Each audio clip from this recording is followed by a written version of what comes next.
Talk about how urolithin A can help with our skincare as we're in our 30s, 40s, 50s, 60s, and beyond.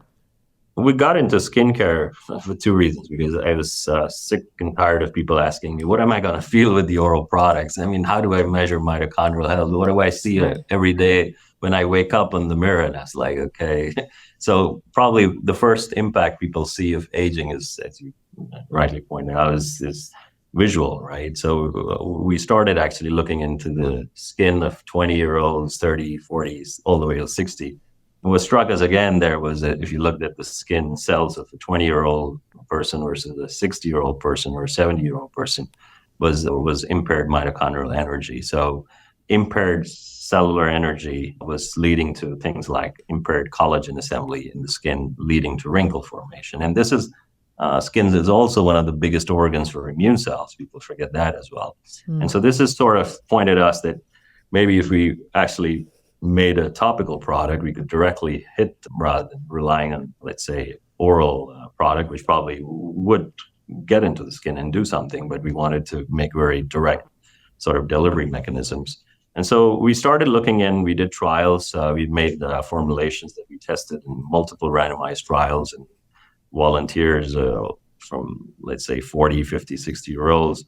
And what we see is that we hit two big pathways of skin aging. One is intrinsic skin aging, which is what I described to you. Basically, that's the loss of cellular energy and the matrix. Yeah. The matrix. So we see an upregulation of mitochondrial energy in the skin, and we see an upregulation of all the collagen-related genes that decline with aging. So sort of hinting that the collagen framework is more strengthened, albeit, I guess, through to mitochondrial repair. And the second we see, which is probably 70 to 80% of the aging, which is extrinsic aging, which is basically the aging happening because older of, the what we call photoaging, or the skin getting exposed to pollutants and skin irritants. And so what we did there was we actually induced moderate sunburn in the back of the skin of the volunteers, and we applied patches of the skin creams. And we see a reduction in redness and in the sort of the erythema, what we call, which is basically a hallmark of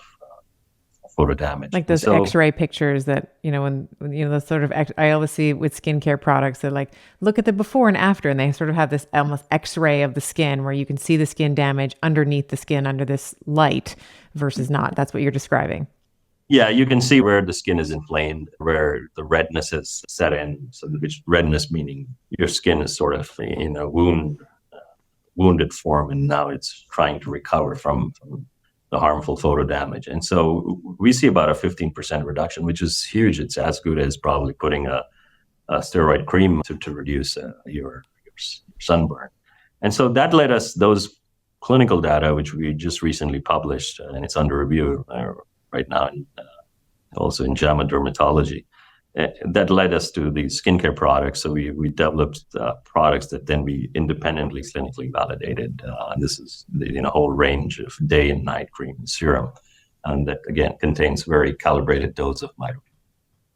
Yeah, and I will say I've been using the day cream and the night cream pretty religiously, and there is a noticeable difference.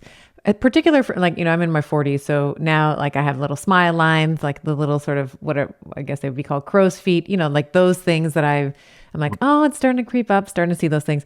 I am starting to see a difference in them. Now, I haven't actually, what I should have done, which I didn't, was taken a before picture, but I've been using it relatively consistently and absolutely love them. So we'll make sure that there's a link. Yeah, so we see that in the trials. We see the focus on the crow's feet wrinkles, and we see about a 10 to 20% reduction depending on the different creams, and we see a boost in skin hydration. So we see that the skin barrier per se is much strengthened. Yeah, love that.